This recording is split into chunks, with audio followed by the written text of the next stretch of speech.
Balachander sir வந்து என் கண்ணை பார்த்துதான் அவர் என்னை செலக்ட் பண்ணிக்கிட்டாரு. அவன் கண்ணில் ஏதோ ஒன்று இருக்கு, பவர் இருக்கு, ஏதோ ஒன்று இருக்கு. சும்மா அப்படி பார்த்தா சொன்னா சம்திங் ஒரு ஏதோ ஒன்று இருக்கு அவன் கிட்ட அப்படின்னு சொல்லி என்ன சொன்னாங்க. அந்த கண்ணை வச்சுதான் உங்களை எல்லாம் நான் சம்பாதிச்சேன்.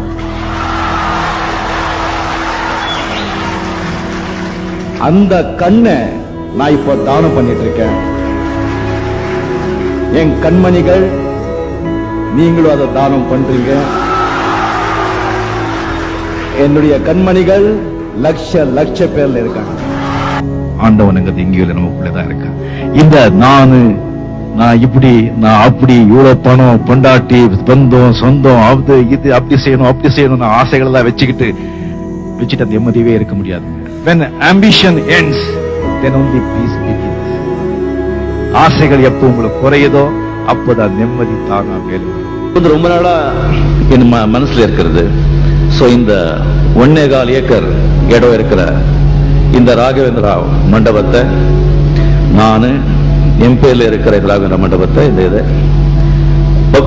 ராகவேந்திரா பப்ளிக் சாரிட்டபிள் ட்ரஸ்டுக்கு வந்து எழுதி கொடுத்திருக்கேன்.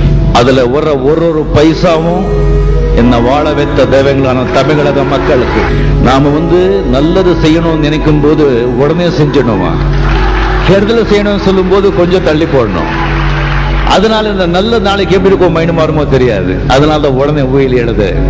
அது சரி, அது ஏன் அனௌன்ஸ் பண்ணணும்? அப்படி என்ன உயிரை வந்து எப்போ வேணா மாத்திக்கலாம், எப்ப வேணா மாத்திடலாம். ஆனா மேடையில வந்து சபையில கொடுத்த வாக்க மாத்த முடியாது. எப்பவுமே வந்து நாளைக்கு என் பசங்க மட்டும் இல்லை, எல்லாருமே இங்க இருக்கிற நாளைக்கு பத்தி நாம திங்க் பண்ணிட்டு இருப்போம். இன்னைக்கு நாம விட்டுடுறோம், நாளைக்கு என்ன ஆகுதோ அப்படின்னு சொல்லி. இன்னைக்கு நாம இருக்கோம் சொன்னா பிகாஸ் ஆஃப் yesterday's deeds. நேத்து நாம என்ன செஞ்சனோ அதோடைய பலன் தான் இன்னைக்கு நான் அனுபவிச்சுட்டு இருக்கேன். இன்னைக்கு நாம என்ன செய்யறோமோ அந்த பலன் நாளைக்கு அனுபவிக்க போறோம். சோ நாளை எங்க இருக்கு? நம்ம கையில தானே இருக்கு. நாளைக்கு நல்லவங்களா இருக்க வேண்டாம், நல்லவங்களா இருக்கணும்னு நினைச்சாலே போதும், செய்கைகள் தானா வந்து வரும். வாழ்க்கை நீங்க நல்லா இருக்கணும்னு சொன்னா நீங்க கடவுளை விட பொண்டாட்டியை விட நல்ல நண்பர்களை தேர்ந்தெடுங்க. நான் அனுபவிச்சு சொல்றேன், ரொம்ப அடிபட்டு சொல்றேன். அந்த சிகரெட் பழக்கத்தை விட்டுடுங்க, அதை செஞ்சு நல்லவங்க வாழுவாங்க. கொஞ்சம் நேரம் ஆகும், அவ்வளவுதான். சோதனை வரும், சாதனை எப்போ ஆகும்? நீ சோதனையை சந்திச்சாதாயா சாதனை ஆகும்.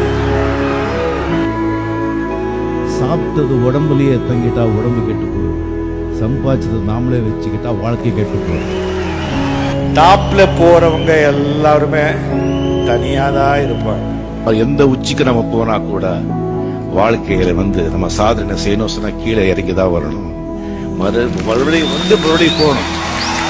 உச்சியில போயிட்டு உச்சிலே இருந்தோம் சொன்னா, உச்சிலேயே நம்ம இருக்கோம் சொன்னா காணாம போயிடுவோம். சாதனை பண்ணதுக்கு கீழே வரணும். வாழ்க்கையும் அப்படிதான். பல கல்யாணம் பண்ண சந்தோஷம் ஆயிடுச்சு, 60 வருஷம் பையன் சொன்னா பையன் கல்யாணம் பண்றதுக்கும் கீழே இறங்கி வரணும், பொண்ணு கல்யாணம் பண்றதுக்கும் கீழே இறங்கி வரணும். நிம்மதி சந்தோஷம் சொன்னா நிம்மதி டக்குன்னு போயிடும். மறுபடியும் சந்தோஷத்துக்கு கீழே இறங்கி வரணும்.